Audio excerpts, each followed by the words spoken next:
Michael জ্যাকসনকে পেছনে ফেলে নতুন রেকর্ড গড়লেন টেইলর সুইফট।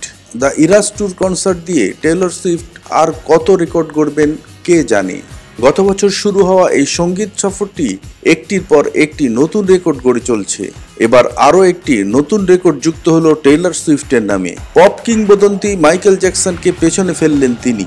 20 আগস্ট লন্ডনের বিখ্যাত ওয়েম্বলি স্টেডিয়ামে পারফর্ম করলেন টেইলর সুইফট। কোন ট্যুরে একক শিল্পী হিসেবে তিনি প্রথম অষ্টমবারের মতো ওয়েম্বলিতে পারফর্ম করলেন। রেকর্ড গড়ে ভক্তদের ধন্যবাদ জানান সুইফট। বললেন, আপনারা এই সাফল্যের দাবিদার। ওয়েম্বলিতে একক শিল্পী হিসেবে 8 বার শো করলাম। আপনারা পাশে না থাকলে এটা সম্ভব হতো না। এর আগে 1998 সালে ব্যাট ট্যুরে 7 বার ওয়েম্বলি স্টেডিয়ামে পারফর্ম করেছিলেন মাইকেল জ্যাকসন। সুইফট সে রেকর্ড ভেঙে দিলেন।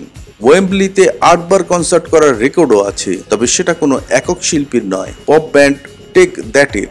এদিন ওয়েম্বলিতে শো এর মাধ্যমে ইউরোপ ট্যুর শেষ করলেন সুইফট। অন্যদিকে বিবিসি জানিয়েছে, যুক্তরাজ্যে তার গান শুনেছে প্রায় 12 লাখ মানুষ, যা দেশটির অর্থনীতিতে 1 বিলিয়ন পাউন্ড অবদান রেখেছে।